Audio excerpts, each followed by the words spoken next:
Welcome to the How to Be Awesome at Your Job podcast, the show where brilliant professionals share how to sharpen the universal skills required to flourish at work. Enjoy more career fun, wins, meaning, and money with your host, Pete Makaitis. Hello, and thanks for joining us here for episode 454 with Judy Ringer. She's got some pro tips on handling conflict masterfully, so you'll learn 1, how to master yourself during conflicts, 2, 3 effective mindsets for resolving conflicts, and 3, how to skillfully inquire, acknowledge, and advocate. So if you want to check out the show notes or the transcript or the links to items we referenced, you'll find it over at awesomeatyourjob.com/ep454. Now, here is some good stuff about Judy. Through interactive presentations and individual coaching, Judy Ringer helps you transform conflict by changing your relationship to it. Aikido is the metaphor she uses to become more intentional and less reactive, to communicate directly and respectfully, and to create your life and work on purpose. So thanks to Judy for spending some time with us, and thanks to our sponsors. Check them out. One sponsor to check out is Harvard Business Review. This brilliant magazine, published at hbr.org, is the leading destination for smart management thinking. Fun fact, HBR has been mentioned in 108 episodes of the show. That's because HBR has great stuff that comes up often. They've got explainer videos, podcasts, real-world case studies, and much more. I think of HBR each night that I put on my special orange glasses. Their article, Will Blue Light Glasses Improve Your Sleep?, revealed that those who wore them reported better sleep and a 7% improvement in work performance as compared to those who wore the sham glasses. So I cite HBR anytime anyone tells me that I look silly wearing them. Now, much of HBR's content is available for free when you sign up at their site. Subscriptions that get you unlimited content cost $10 a month. If you visit hbr.org/subscriptions and enter the promo code AWESOME, you can save 10% off of that subscription. Again, to save 10% off of your HBR subscription, go to www.hbr.org/subscriptions and enter the promo code AWESOME.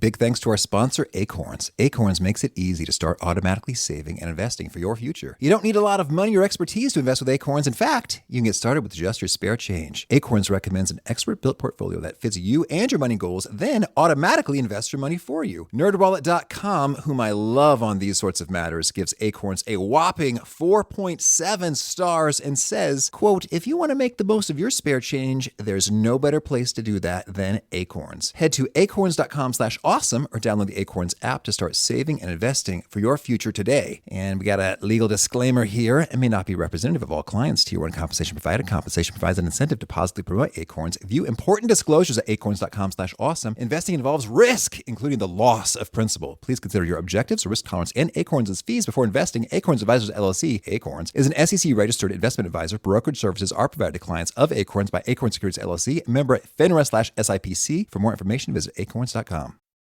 Here is Judy. Judy, thanks so much for joining us here on the How to Be Awesome at Your Job podcast. Pete, it's a delight already. Thank you very much for inviting me. Oh, shucks. Well, I'm so glad that everything worked out and we're making it happen.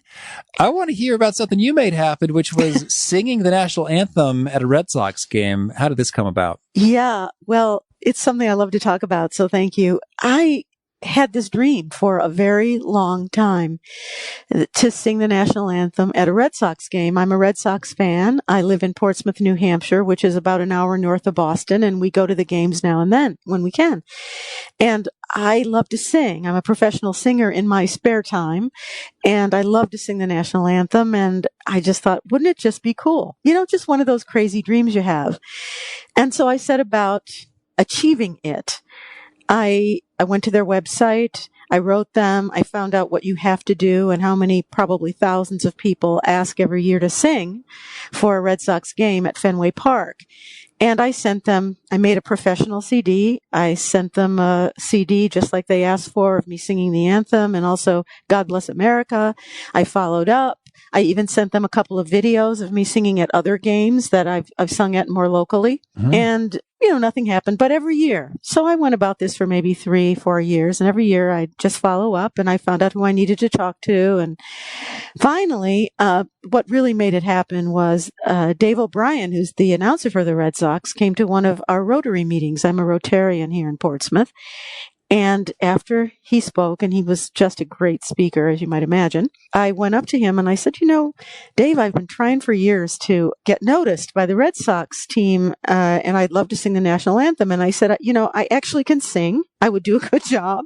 I've sent them videos and audios of myself. And he said, well, I don't have much control over that, but if you'll send me an email, here's my address, I'll just send it along and see what happens. And that's exactly what he did. He passed it along, and somebody got in touch with me, and there happened to be a New Hampshire Day coming up at Fenway Park in July of 2017. This was in May, I think, that I got contacted by them. And so it happened.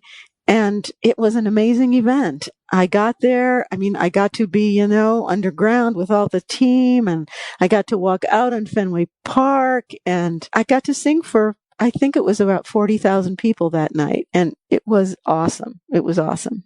And I practiced all my skills, everything I talk about in the book. Well, that's so cool. And so interesting to me when there is a process and then it doesn't matter. It's like, actually, there's a guy who knows a guy, as opposed to, yes, please follow step A, B, C, D, E, F, G. I know. I know. It doesn't, yeah. I know. And yet I have to say that maybe the fact that they had my audio and my video, they could go to it, they could see that that I wouldn't mess up or embarrass anyone. Mm-hmm. And that all of that adds up. Maybe if I hadn't also done all of that, I wouldn't have had the courage to go and talk to Dave. Oh, certainly. Right. Because it does feel a little bit more audacious. Like, so Dave, I like to sing. Hook me up. Exactly.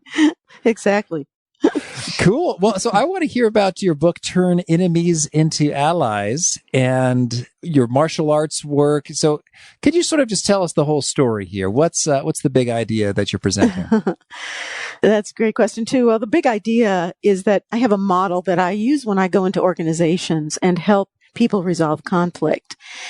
The model is based on Aikido and some of its techniques and principles, like blending and redirecting of energy, for example. I also have part of the model is that I work with the people in conflict. Usually there are two of them, and they need to be able to work together, and they can't. And I work with each person individually first, and then I bring them together.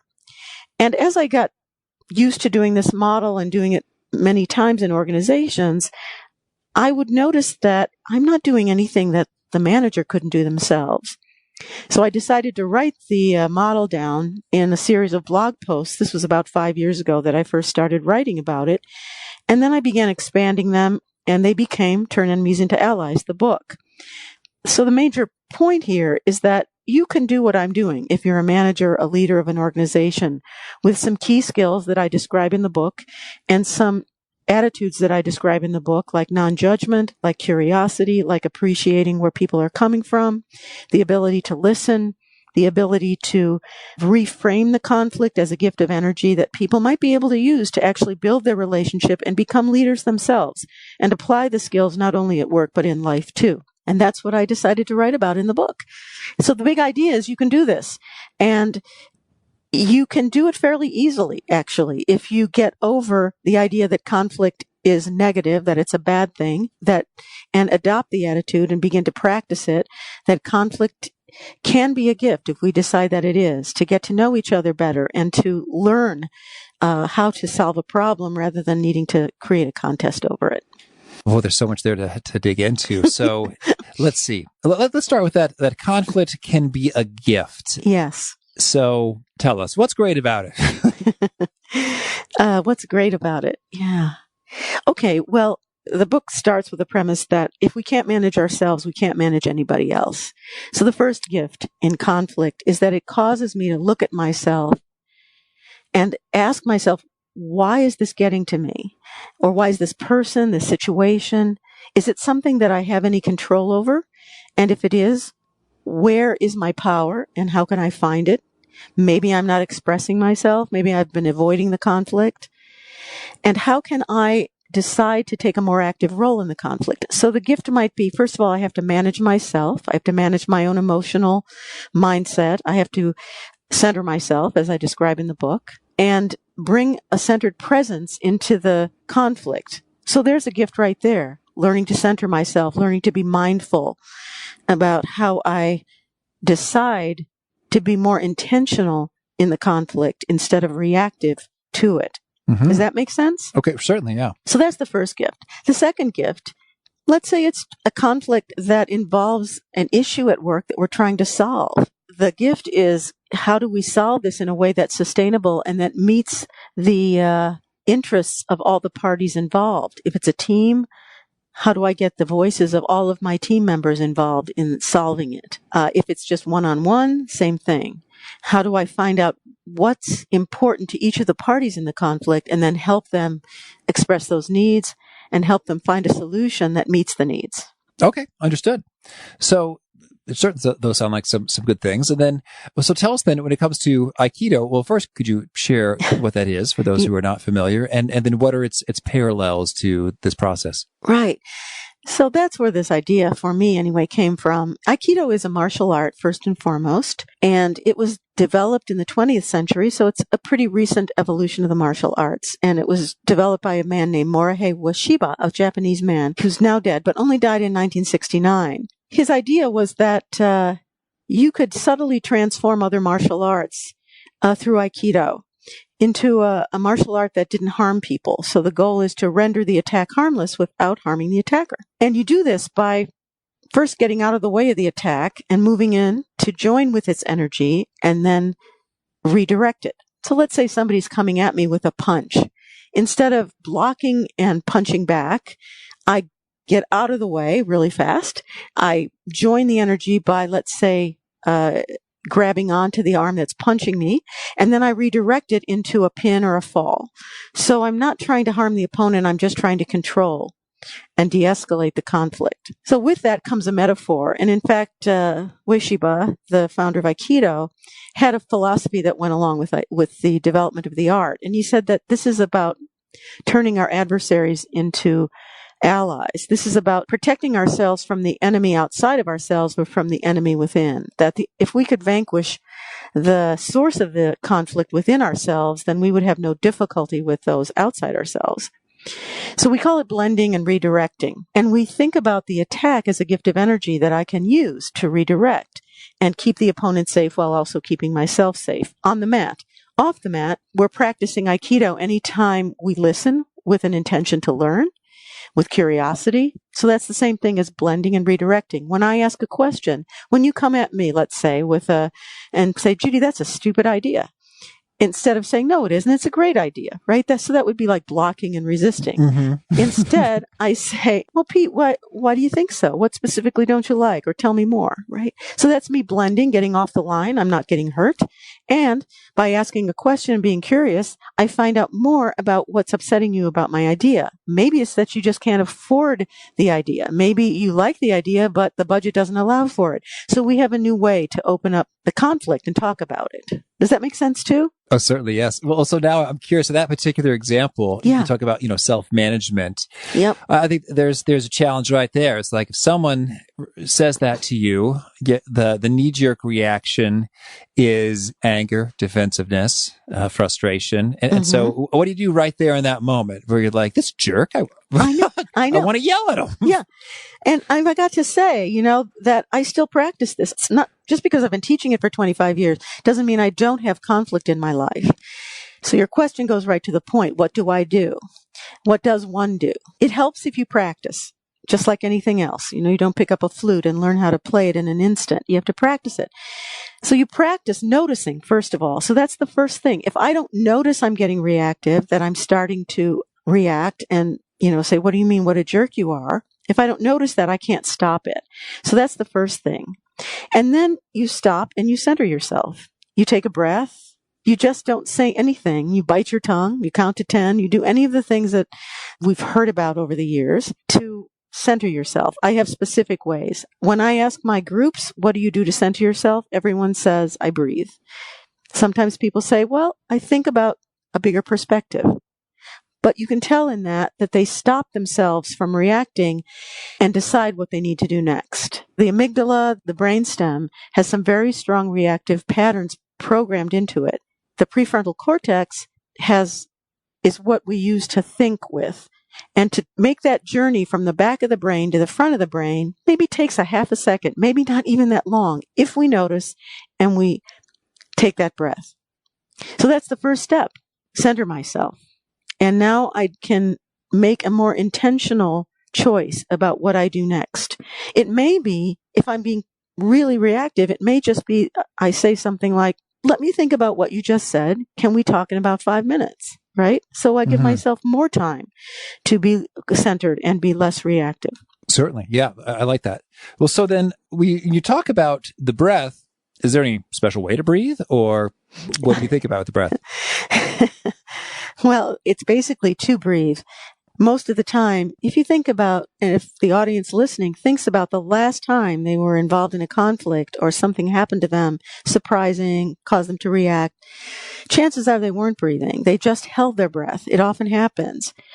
So the more we can just notice that and begin to breathe again, it doesn't have to be a huge breath. It doesn't even have to be terribly deep. Just to start breathing again and to focus on the breath is enough. So I'm doing that now. Because I'm a little nervous. I mean, here we are, a podcast. I want to say it right. I want to do everything right. So that induces a sense of stress and anxiety. It can. So every once in a while, I just stop, notice that I'm breathing, and I'm standing, both feet on the ground, and everything is going to be okay. And if I just say that mantra to myself, everything will be okay, pretty much. Okay.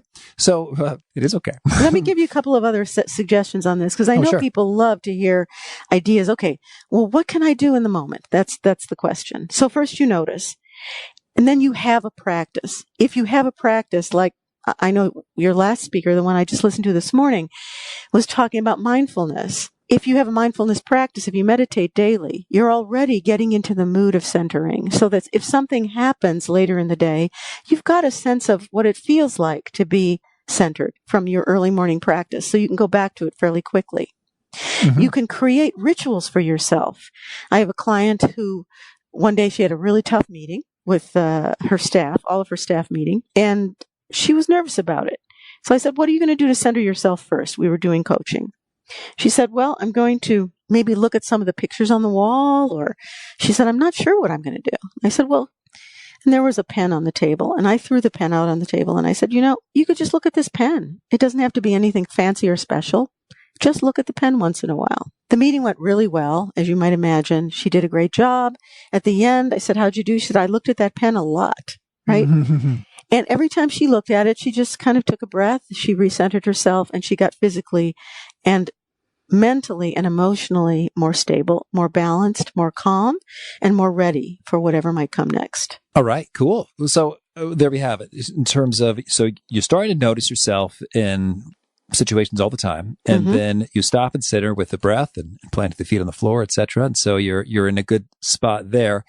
And so, let's talk a little bit about some of these perspectives in terms of non-judgment and curiosity and appreciation. Can you share a bit about these mindsets? Like, what does it mean to really approach things in such a way? Right. These mindsets are the mindsets that I recommend in the book that the manager follow when they're listening to one of their employees. So let's say they decide to engage in this intervention in the book that allows them to hear each person's story first before they bring them together. What this does is that it allows the employee to tell their story in a way that they feel heard. So non-judgment is just that. And it's impossible, of course, because we're always making judgments. But once again, we notice maybe we favor this particular employee because they're a high producer, and we really wish the other employee would change. So when we listen to each one, we try to listen without making any judgments ahead of time, and just deciding to listen to the story as if it were the first time we're hearing it. Appreciation steps in when we think about how to appreciate the more positive intention of each of the parties. So I'm meeting with them separately, and I'm hearing, even though they're making mistakes and they're going about things reactively, that they each probably have a positive intention in there somewhere. An example might be that one of your employees tends to avoid conflict, and so they haven't said anything to the other person about what's bothering them. And the form that this takes is that they just ignore emails or they ignore requests for information because they're afraid that they might be reactive and say the wrong thing. If you can appreciate that the person's afraid of conflict, that most people are afraid of conflict, and the positive intention is not to make things worse, it helps to approach the coaching from this point of view as opposed to deciding that the person just has no skills and can't do anything and nothing's ever going to work. Right. So approaching it with an appreciative mindset helps everything. Another way that appreciation works is, well, for example, on the Aikido mat, we always find that usually one side of the body gets the technique faster than the other side. For example, in learning how to fall, we have to learn how to roll. And on one side of the body, I know how to roll really well and I don't get hurt. The other side of the body, I crunch my shoulder every time. Instead of focusing on the side that gets hurt, I do it a lot of times on the side that works so that I can figure out what I'm doing and apply it to the side that doesn't work. In the workplace, this happens when we see, well, where are you and Jane? Where are areas where you work well together? In an example that I give in the book with a medical practice, and the team was not getting along at all. And I said, well, there must be some areas where you are able to work together. You wouldn't keep working together. And they said, yeah, well, when we understand our roles and our goals, everything goes really smoothly. And I said, okay, so let's appreciate that. Let's figure out how we can apply that to the places in your practice where you don't have clear roles and goals. Right. Mm-hmm. Appreciation, non-judgment, curiosity, one of the major tools that helps in conflict of any kind, whether it's with employees or with people at home. I mean, these skills apply everywhere. Well, I'll give you an example of this. So one of the clients I was working with was quite upset with her colleague because she copied everyone on every single email. And so I said, well, what question would you like to ask your colleague? And she said, well, I'd like to ask why she copies everybody on every single email. And I said, okay, well, it's a great question. Can you ask it in a more curious way? And she said, okay. And she worked on it. She practiced and she got to the point where she said it in a way that probably her colleague could hear it really well. And I said, okay, so what do you have to do to be able to say it that way? Because it's not just what you say, it's how you say it. She said, well, I'd actually have to be curious. And so we laughed about it. It was kind of an aha moment. But the point is, if you're in conflict now, how are you approaching what you say? Even if you're asking a question, are you really curious about it? Or are you just stating the question in a way that's kind of attacking? You know, there's a big difference. Mm-hmm. Well, and so then when you said ask it in a curious way, you didn't so much mean choose different words like why are you doing this, but rather the sort of tone and vibe you're putting out there when you ask that question. Yeah, exactly. That's exactly what I mean. Okay. One of my favorite sayings, and this comes from one of my mentors, Thomas Crum, that your quality of being is primary. Everything else is secondary. If I come into a conflict conversation with you and I have a purpose to resolve the conflict, to learn what I can about how you see things, if I come into the conflict conversation thinking, well, whatever's going to happen, I'm going to learn something and I know it's going to be better after this, that's my quality of being, my mindset, my emotional state. If I walk into that same conversation thinking, oh, this is going to be awful, I wish I didn't have to do this, right? There's going to be quite a different outcome. Mm-hmm. Oh, certainly. Oh, okay, that's handy. And I'm curious when it comes to the actual listening. Yes. There's a bit of the mindset we discussed when you're listening, but are there key questions you recommend asking during the course of the listening? Yes, I can. I can recommend some generic questions that will get things started. And then what real listening does is that it continues to ask questions. It doesn't just stop. A good listener really listens for what's being said and also what's maybe not being said. They listen for ways like you're doing today, Pete, for ways to go deeper into the conversation. A generic question might be, can you tell me how this started? If a manager, for example, is talking to an employee about a conflict, can you tell me how this started? What's your view about how the resolution would work? If it could be resolved, what would be ideal? Another question, just a generic question, would be, can you tell me more about what you're thinking? I'd like to talk to you about what's happening between us, and I'd like to hear your point of view, and I'd like to tell you mine. Would you like to start? Tell me what's going on. How do I affect you in ways that are not helpful? Now, you have to be willing to hear the answer, but that's a great question to just ask someone to tell them how you could be more helpful, for example. Right. Okay, that's cool. And I suppose that these all sort of flow from that curiosity and they feel non-threatening as a result as I listen to you say them. And so maybe to sort of make it all come alive and together, could you maybe walk us through an example of a conflict? So you had person A and person B that you spoke with individually, and then you brought them together, and how did it all come together? Well, one of the best things that happened in that, and the one I'm thinking of right now, is that at the beginning, I usually ask people on a scale of 1 to 10, and we're in individual sessions now, on a scale of 1 to 10, how important is it that you and Sally be able to work together, for example? And let's call the other person Lauren. Lauren says, well, it's 10. We have to be able to work together. I said, how likely do you think it is that the conflict's going to get resolved that we're working on together? 0. I said, okay. Let's take a look at how willing are you to put yourself into this fully? And they'll say, maybe I'm a 10. I'm willing to do this. I just don't think there's any possibility.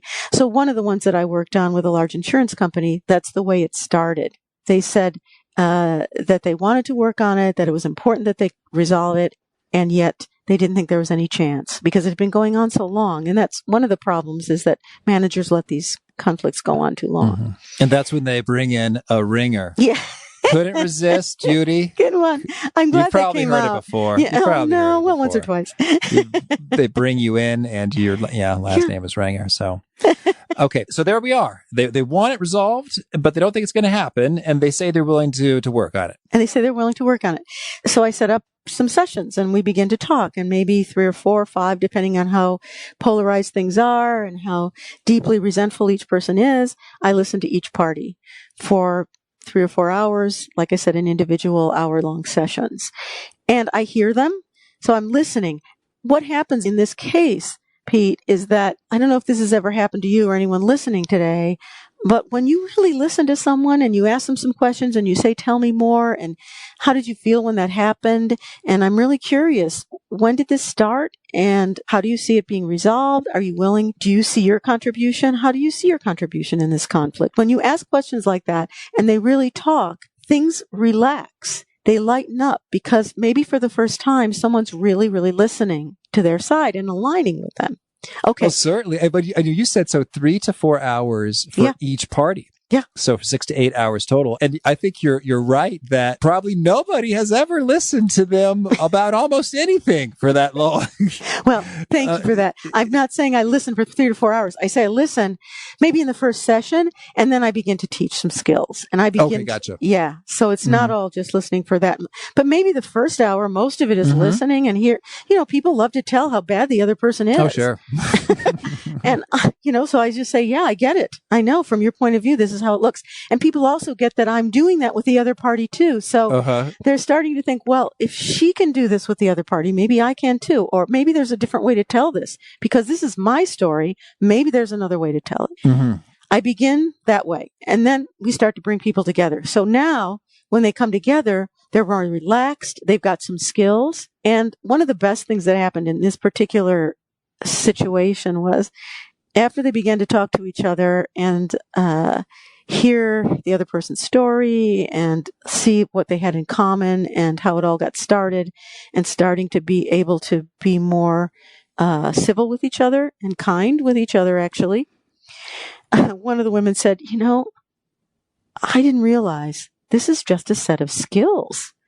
I thought I was a bad person because I couldn't figure this out and I was in a conflict that I couldn't figure out. It was driving me crazy. This is just a set of skills.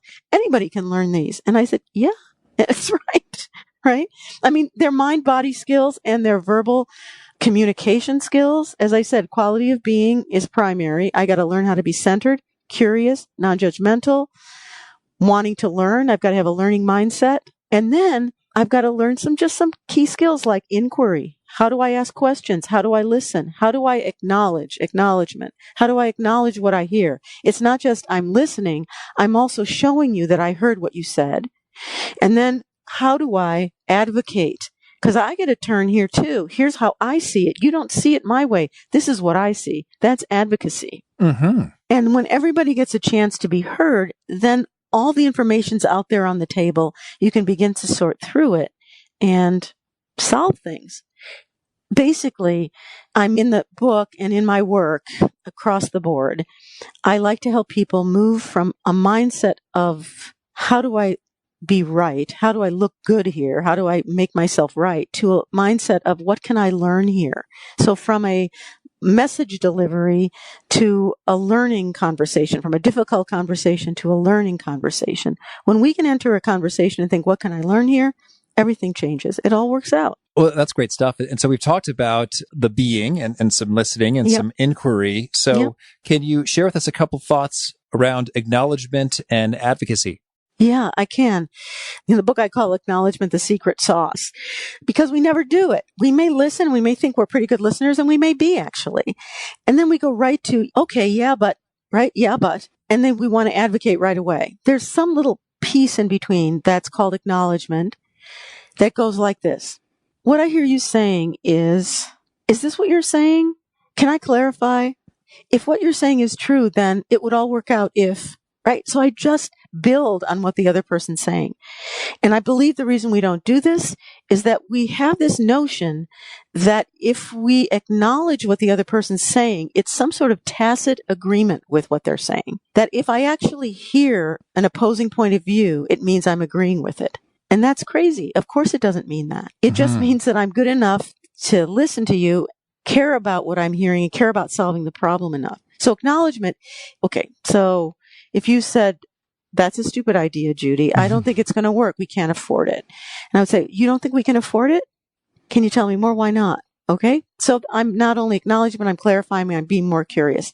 So just like you're doing today, I'm going deeper and deeper and deeper until the person feels heard. And then I can advocate. If we're trying to change a piece of software, for example, I'm going to say something like, so let's say I'm for it, they're against it. I'm going to say something like, so Jenny, you think that this piece of software would cause more harm than good. Am I hearing it right? Yeah, you're hearing it right. And you think that basically what we have isn't broken, so why fix it? Is that right? Yeah, that's kind of what I'm saying. Now, they may not have said those exact words, but I'm adding on. And is there anything else I need to know? No, that's about it. Okay. Would you like to hear my view on this? Yeah, sure. See, now they've lightened up. They're maybe ready to hear my point of view. And I have to be really clear about this, Pete. This is not about manipulation. This is not about getting Jenny to hear me, pretending to hear Jenny so she can hear me so I can get my way. This is about sincerely trying to solve the problem. I have to be ready to admit that maybe this piece of software isn't exactly what we need. However, when I'm there, then Jenny's much more likely to be able to hear what I have to say next. So advocacy is what comes next. And that's me not selling necessarily, but educating. That's how I like to think about it. So let's pretend that, we're both from different planets. In fact, in some ways we are. We all come from different cultures, different upbringings, but let's pretend that we're really from other planets. I need to pretend I don't know anything about what's going on for Jenny, but I also need to know and not assume that Jenny knows anything about what's going on for me. So when I'm advocating, I start at the basics. So here's what I see, Jenny. Here's what I see, the problem and the productivity that we could increase with the new software. Here's what looks good to me about it. What do you think? And then you go back into inquiry. And you start to go back and forth now, inquiry, advocacy. And then if you get to a point where you've got some form of agreement, Jenny says something that I agree with, I'm going to try to build on that. Pick something. Well, I hear what you're saying about you're worried that it might cause people stress because it's something new. What if we started out with a trial period or something like that, where we just took a few early adopters and see what they thought? Could that work? Right? So I try to build on something and use what I've learned from my inquiry to create a solution that would work for the other party. And you use the phrase, until they feel heard. Yes. How do you know when you've got there? I know when the answer to my question, is there anything else, is no. All right. I love it. And so it sounds like maybe for some, the challenge is just dedicating the time and the patience up front. Yeah. That you're really going to go all the way to the end, as opposed to, well, we have a 25-minute appointment window, Judy. So let's, hurry this along. let's get these guys together and figure it out, right? And I know a lot of people that I've talked to have tried this first, and usually emotions run high and things don't get solved. That's why I like to work with people individually first, even if just try it for one session. One sort of fallacy about conflict that I think people have is that we, especially in this busy work environment that we're all in right now, is that we don't have time for this kind of an intervention. We don't have time to separate the parts. I don't have time to talk with each one. Let's just get them in the room and tell them to figure it out. I'll tell you, you don't have time not to resolve the conflict. The one that I mentioned with, Sally and Lauren, that went on for 2 years before anybody decided to try and solve it. That's 2 years. Yeah, and all the mental energy when they're fuming quietly in their cubicles instead of like doing anything productive. It's like, oh, I can't believe that she said that. Oh my gosh, the nerve on her. Whatever's kind of going on there. It's not productive value creation. It's sort of wheel spinning that, if you could, just imagine if you had half an hour of that over 2 years mathematically, geez, that's like over 50 hours of productivity loss, which can totally happen when things simmer. It's absolutely correct. That's not even counting the polarization that could be taking place as they complain to their teammates, right? Oh, and sure. Everybody starts to take sides. Well, Judy, tell me, anything else you want to make sure to mention before we shift gears and hear about some of your favorite things? I don't think so. Some of my favorite things will be in what we're going to talk about now because you asked me for my favorite quote and things like that. All right. Well, let's hear a favorite quote. Well, I have a couple. They're all I actually have 3, and they're all in the same vein. One of them is mine, which is when you change, everything changes. Yeah. And another one is Margaret Wheatley. She has said, we invent our environment by our presence in it. Now, Margaret Wheatley is an organizational consultant and writer. She's written a lot of wonderful books. Like Leadership in the New Science. But that we invent our environment by our presence in it. And when you change, everything changes. When I decide to walk into a room centered, breathing, positive attitude, appreciative, it's really hard to fight with me, right? Right. And the other thing, the last one is what my Aunt Mary said, which is life is what you make it. And if life isn't turning out exactly how you planned in the workplace, take a look at your contribution to it and see what you can do differently. Thank you. You're welcome. And how about a favorite study or experiment or bit of research? I would go to Brené Brown and her work and research on vulnerability and the power of that. I think when we're centered, we're completely open and completely flexible and completely vulnerable. And I think there's a lot of power in that. Mm-hmm. And a favorite book? Favorite book? That is a tough one. I think one of my favorite books, actually, and what got me started in this, and it's quite old now, is The Magic of Conflict by Thomas Crum. Thank you. Yeah. And how about a favorite tool, something you use to be awesome at your job? Yeah. And I just began to use this tool about maybe 6 weeks ago because so many people recommended it. And I thought I got to check this out. It's the Calm app, CALM. That's helps people, if you want to develop a centering practice, you don't have a place to go or don't have time to go to a class. This is a great app for teaching you how to meditate and for getting you involved in a practice that you can do every day very easily with just your phone and a set of earphones if you need them. You don't even need those. Mm-hmm. And how about a favorite habit? Yeah. Favorite habit is catching myself uncentered Mm-hmm. and then recentering. And is there a particular nugget you share that really seems to connect and resonate with your readers and listeners? Yes. I think it's this idea that conflict is a gift if we make it one. Let's say conflict can be a gift of energy. There's an article I wrote a number of years ago that's getting a lot of press right now called How to Turn Your Tormentors into Teachers. And people seem to be resonating with that in fact, I have some power here, that I don't just have to let these things happen to me. And if folks want to learn more or get in touch, where would you point them? JudyRinger.com. It's all there. I've got a lot of downloadable resources, articles, and I have a great blog. It's called Key Moments, K-I, moments about the K-E-Y moments in life. Key means energy or life force. Clever. And do you have a final challenge or call to action for folks seeking to be awesome at their jobs? I do. I've thought about this one a little bit. I would notice the red flags of blaming and justification. Because when we're blaming someone else for something that's going on or for our feelings, for example, for making us angry or reactive or justifying our behavior, it limits our power. We can only change ourselves. And the more we try to change other people, the more power we're giving away. Now, let's see. So justifying then is just sort of making arguments for why you exactly as you are right here and right now are perfect and no change is required. Exactly. What is that song? It drives me nuts. It's like, I don't want to be anything other than what I've been trying to be lately. Apologies for the pitch. But I was like, what does that even mean? And why not? We all need to change and grow. I don't like this song. But anyway, I overthink lyrics sometimes. I got to recenter when listening to the radio. We can appreciate who we are. I don't mean that. I mean, you know that, Pete. We Certainly absolutely need to appreciate who we are and our positive intention. The minute we start to blame somebody else or say, well, I have to do this because, the other person, they made me be this way, it's just sort of like saying, well, here's my center, take it away. You can go away with it and just take it, it gives up power. Understood.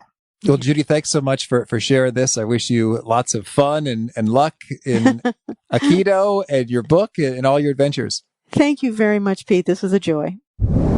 Boy, I loved Judy's perspective on entering a conversation with the attitude of what can I learn here to change everything?